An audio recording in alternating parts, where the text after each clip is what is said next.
Ladies and gentlemen, as Chairman of the Council, I'd like to welcome all of you present here in London and via the global webcast to groups in Hong Kong and New York and elsewhere to King's College here at the Strand in London.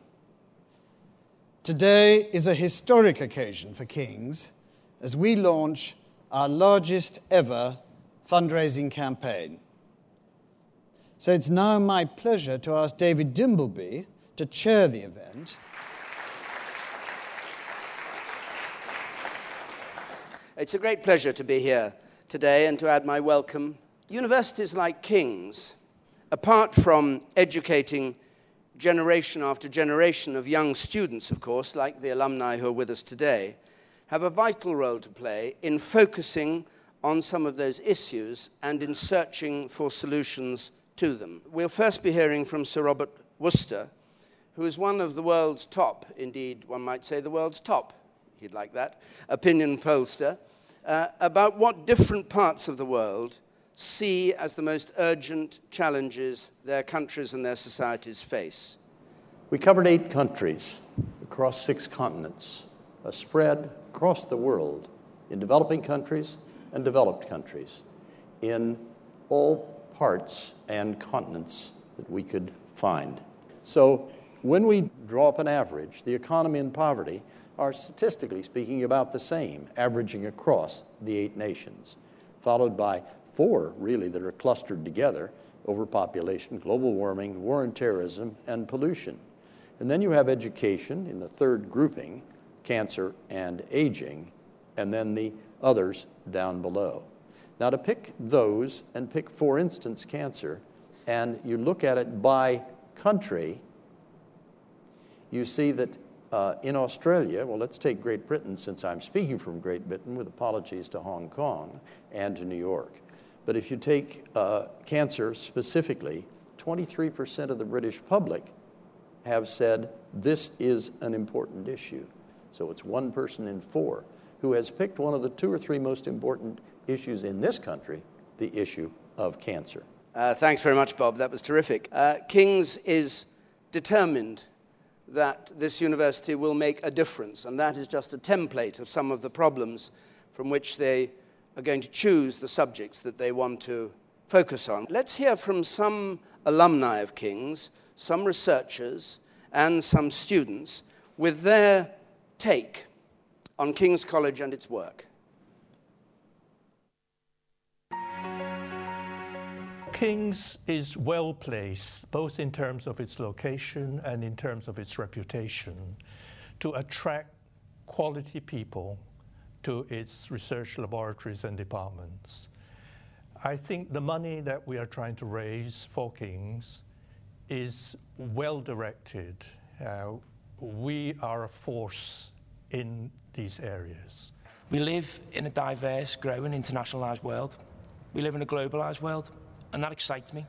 But of course, it brings along its challenges. What we really need to do is look at how we can solve the problem from the inside. It's very important that we do research into neuroscience and how that relates to people with mental illness.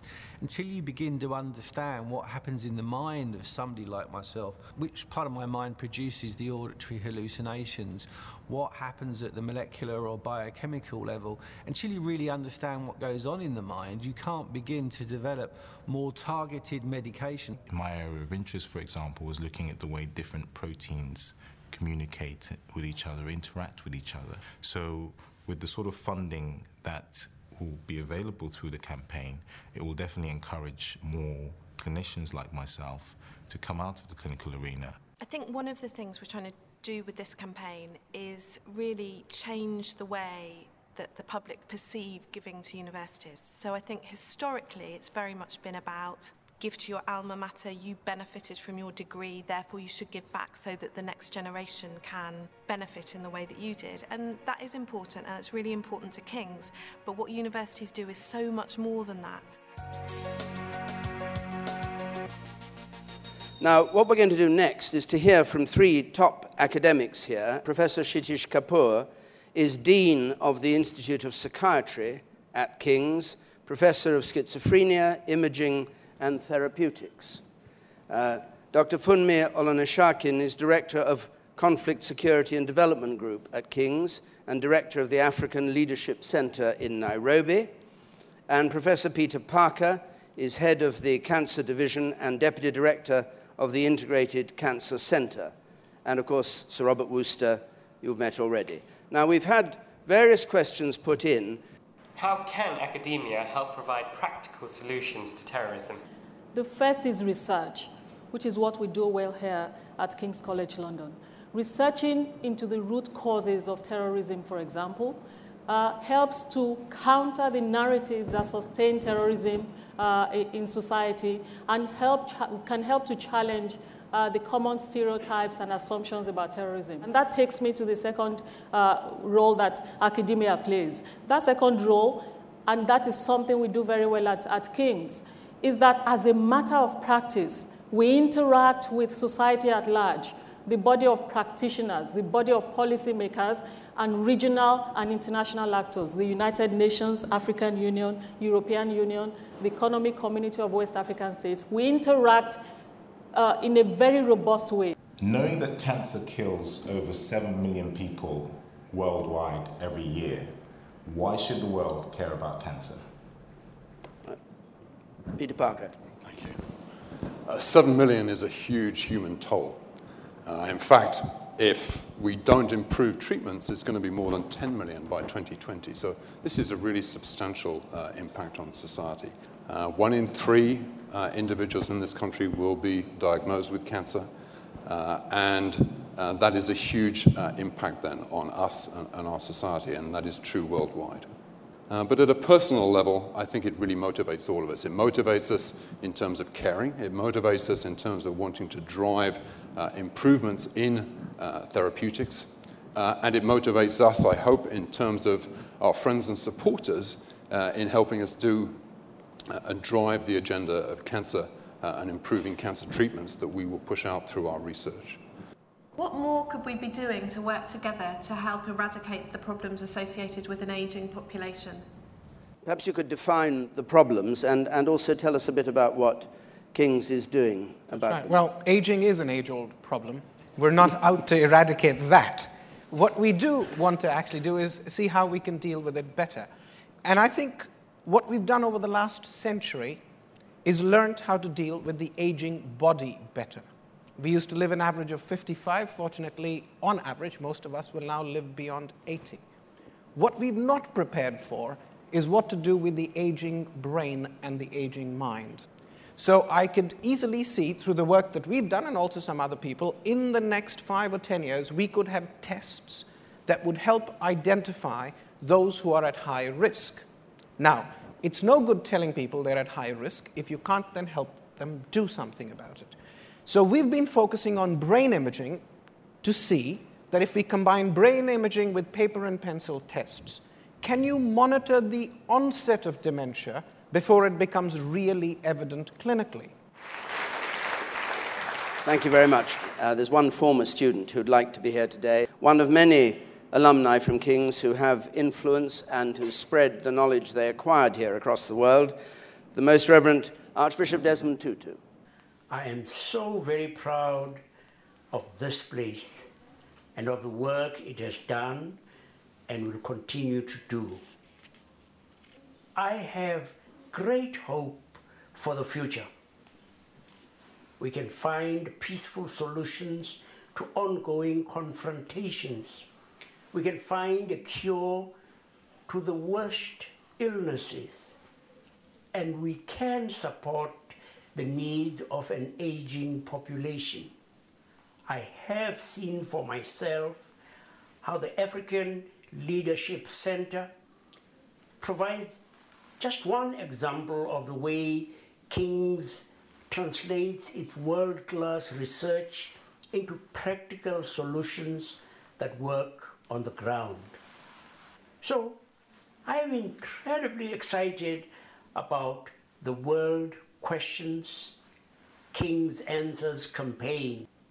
I wish it every success.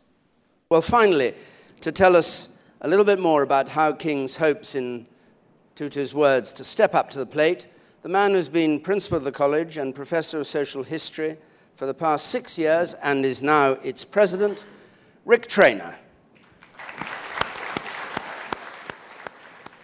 Now, I've been asked more than once, why now?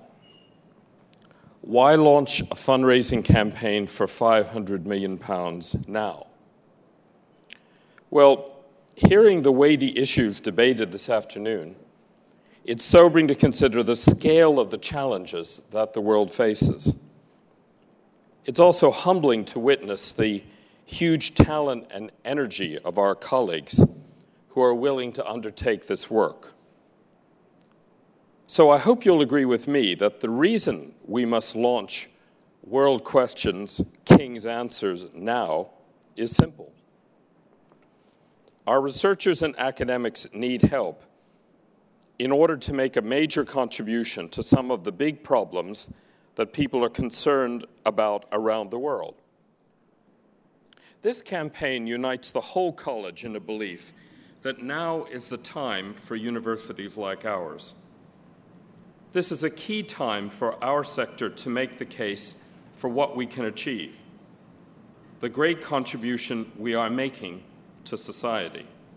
I'm proud that through World Questions, King's Answers, we're inviting even more collaboration, insisting that more research be done, providing even more opportunity for change that will have a positive impact on millions of people in the near term.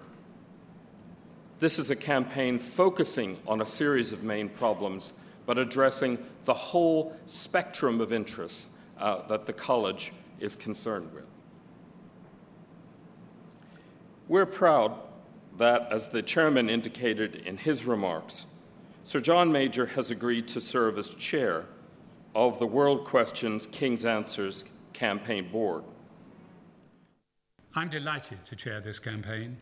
It reinforces King's College London as a pioneer in world-class research and best placed to respond to the enormous challenges of a world moving faster than is comfortable.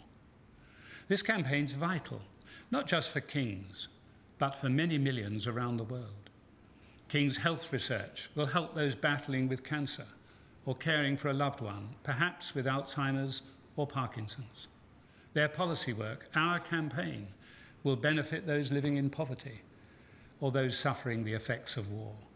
It will help create stable and prosperous societies around the world. Our modern world throws up problems of great complexity and questions that seem sometimes impossible to answer.